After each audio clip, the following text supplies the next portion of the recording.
Good day and hi everyone. I hope every one of us is doing well. As you know, part of this show, the core premise of this show is to deliver for you premium content that you're going to get some type of value from. And today, I'm here with a very good friend of mine, and I genuinely hope if you stick up until the end of the show, you're definitely going to get some type of value from it. So my good friend, Obaid, it's nice to have you on the show. Nice to have you, sir. How is your day? It's fine. It's too hot. Yeah. 35 degrees plus. Yeah, that's for the day, yes. That's a very hot day. That's right. And how's been your year overall, like 2023? Because right now we are in the final stretch of the year. How has been your year 2023? How has been your experience?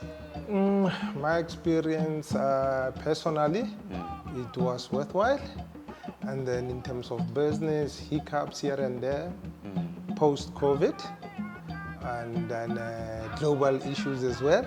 Yeah, affected business some way, somehow. And then that's why in February of this month, I decided to travel to Uganda to go and seek for greener pastures, business-wise, which is everything. It's on the pipeline as we speak. Okay. But there's something big coming. Fantastic. Nice to hear. How was your experience going to Uganda? A very humble country with good hospitalization. People are humble. And then economy-wise, because of our only stayed for a couple of days, I've realized that there are opportunities there. Okay. And then, Uganda, it's a very warm place. That's all I can say to you guys. Okay, it's quite an experience. Very good experience. I experienced borders there. Okay. That's one of my experiences there. I've realized when I was there. Yeah. And then people were very homey. And then experienced the food. I ate one of the best fishes in Uganda. And that was the first time you've ever had that kind of food? That's right, yes. And then as Uganda is tropical, I realized that most of the food that I experienced there, they were organic food, it was plus for me. Okay. That's right. All right. And one thing I've learned over the years that I've grown up is that there is always a good story behind every kind of achievement in life. And I see you are a well-established gentleman. You have a nice property to your name. You're successful in the business arena. Can you tell us what are some of the values and principles that you have had over, your lifespan that have gotten you up to this level? Okay, personally, I schooled in Alexandria, one of our most township in South Africa. I schooled up to secondary level, and then my tertiary level as well. And then after that, I went to work as a banker for First National Bank as a system operator. Which year was that? It was 1986. 1986, wow. Yes, okay. I worked until 1992. Okay. And then afterwards, I decided to be self-employed. From 1992? Till now. Up until now? That's right. Wow, that's quite an experience. Yes, I've acquired a lot of skills. Working in a bank field, it makes you a different entrepreneur in terms of the skills that you acquire during your employment period with the bank, yes. So, what prompted you to transition from working from the banking sector to go into the line of entrepreneurship? I think that's been my wish, that's been my dream, to be an entrepreneur. So going to work for a bank, it was more of going to acquire skills that are going to make me a different entrepreneur. And considering that you've had a vast experience in the entrepreneurship arena, what would be your piece of advice for someone who wants to get into that entrepreneurship arena in this generation, in the year 2023? I think it is to equip yourself with skills, live with relevant people who are going to add value towards you. And then another thing is you need to be very ambitious. The road is never easy. And then, yeah, how I started being a taxi owner. I had 4 taxis. And then I realized, I said, you know what is it? Yes, there is money in this industry, but I can't apply my critical thinking into this whole thing.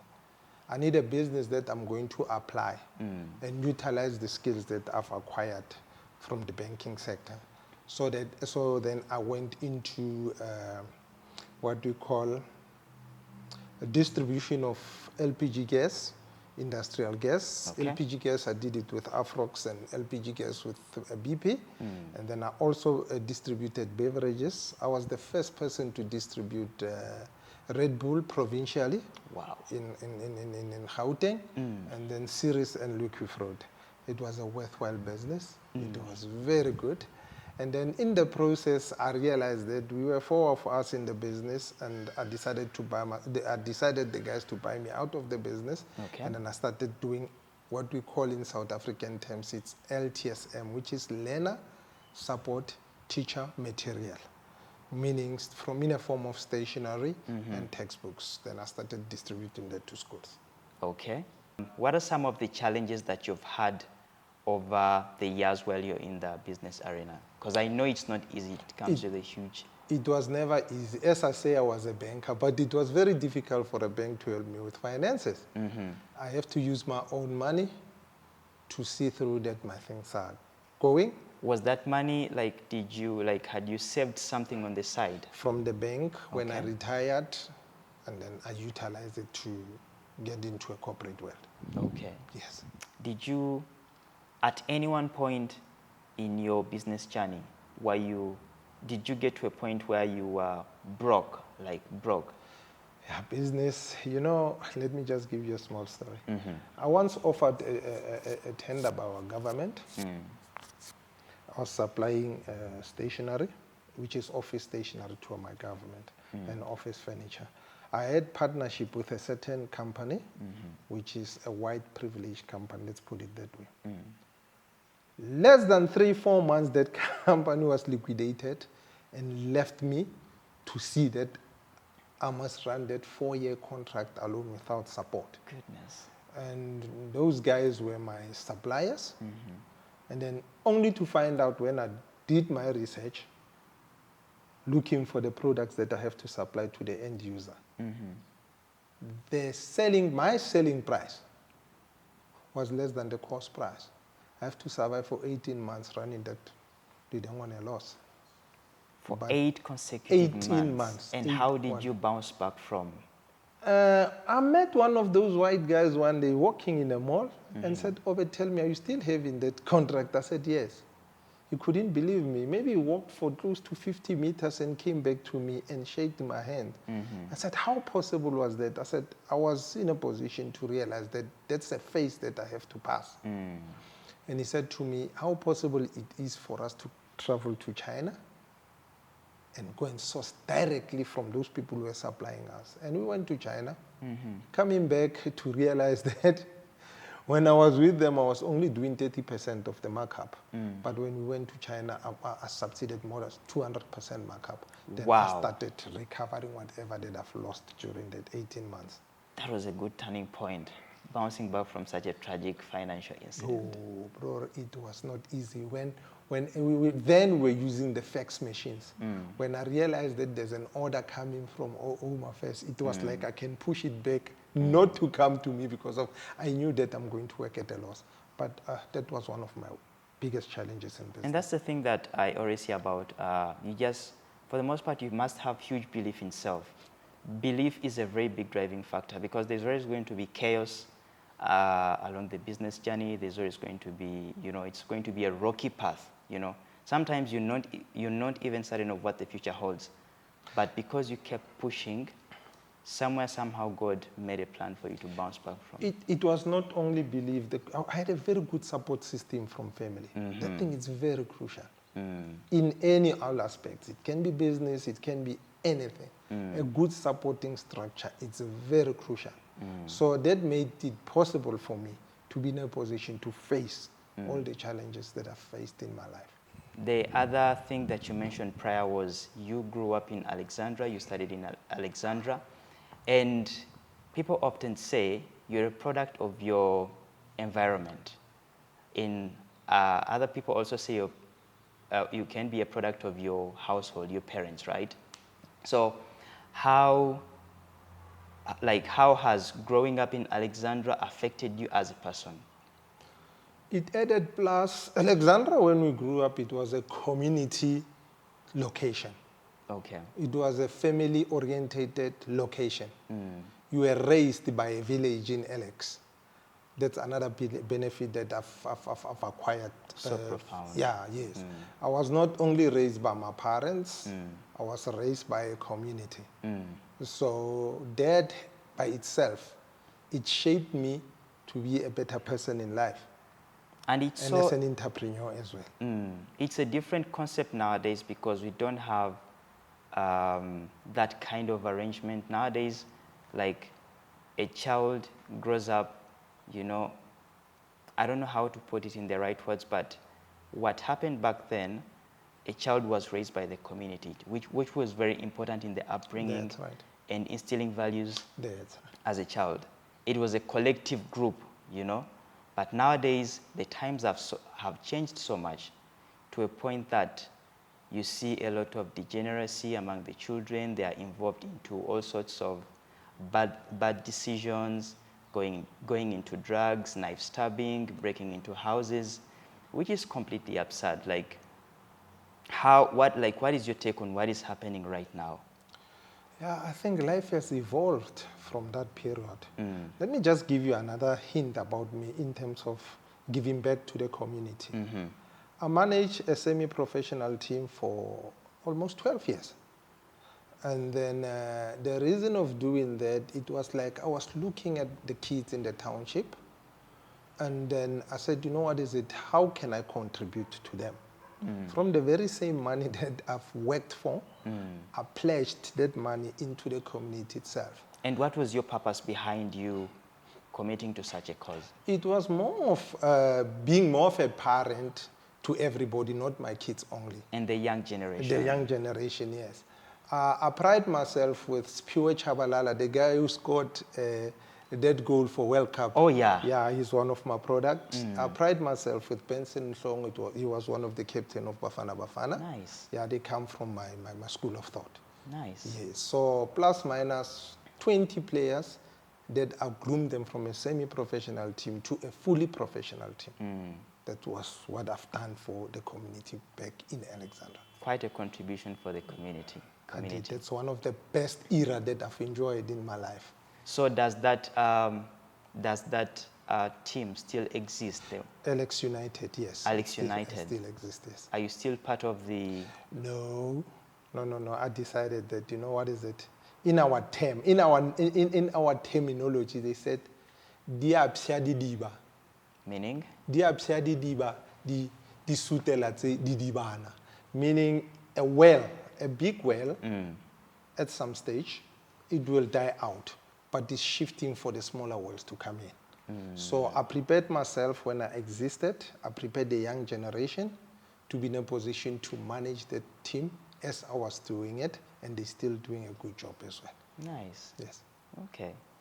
Interesting. And concluding this episode for today, what would be the best piece of advice you could give to a young guy out there who is probably turning 18, 19, 20, and they are maybe out of school and they are coming, you know, to face life? You know, what would be your best piece of advice for such a young guy? Now my take is everything starts as a dream. Yeah. You need to have your dream inside your head and then convert that dream into reality. Meaning how you're going to convert it into reality is to live with people who are adding value towards your life. Yeah. Be around people who are going to appreciate you, your faults, your strong points, and then start acquiring skills in whichever way that you want to go. I still remember I had a son and a daughter in my family. Okay. And then my daughter was very strong academically. And then Ever since she was little? Yeah, she was little. My boy was strong technically. And where is your daughter right now? She's working for a corporate, a global company now as we speak. Okay. She's got her own property. The name of the company, I don't know if you allow me to say it. No, because it's I'll be totally branding it. fine. It's 3M. It's a global company, yes. Okay. And my son, we rope him inside our company to Okay. come and continue with our businesses. Okay. So we looked at their strong points and cherished and advised them to do exactly that they are good at. Me and my wife, we played a very important role on that one. We didn't force him to be like the daughter. We didn't force the daughter to be like the son. We just sat there and look at their strong points and cherished You and supported them Yes. within that. Yes. And we always encouraged that academically. My boy was one of the soccer player, one of the best soccer players. But he knew that I always told him that academics comes first. Yeah, and sometimes a kid might want to, venture into a certain arena. Maybe they're more invested in sports, that's what their passion. And then the expectation of the parent, they expect them to become a doctor or a lawyer, which is also mostly in our African parents. But it's a very good thing that you supported your children. According to their according to their strengths. In our previous conversation, you mentioned something about you going through the rough patch of 8 months, and sometimes that can take a huge mental toll on you. What was going through your mind? How was your mind, your mental frame? How were you able to bounce back from such a tragic, incident during that time? Nothing perseverance, it's an order of the day. I persevered and I knew that I'll be in a position to come out of that because I'm that kind of a person who don't leave things hanging. Yeah, I'm that kind of a person who push it so hard so that things must be possible.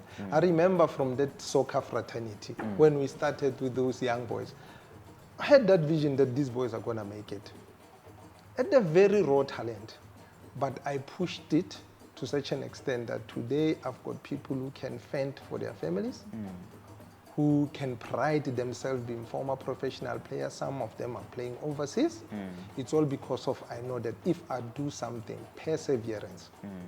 Perseverance is all the way to go. I champion perseverance. It's all regardless of whether the odds are in your favor or not. No problem. I tell myself that I'll pull through. And that's the way it should always be, because it doesn't help whining and complaining about stuff that hasn't gone your way. It really doesn't help. It doesn't help at all. My grandfather once taught me something when I was still. He passed when I was 15 years old. He said, but we were more footballers at home. We loved football. So most of our examples originated from the football fraternity. He said, have you ever seen a player scoring a goal inside the 18 area and a player who scores a goal outside of the box? The celebrations are too different. And I said, why? He said, when you score a goal inside the 18 area, the chances 95%. The odds are higher. But if you score it away from the goal post, the odds are very minimal. Then that's where you take your luck. That's where luck comes into frame. So my philosophy is, in life, in anything that you do, you must always challenge your luck.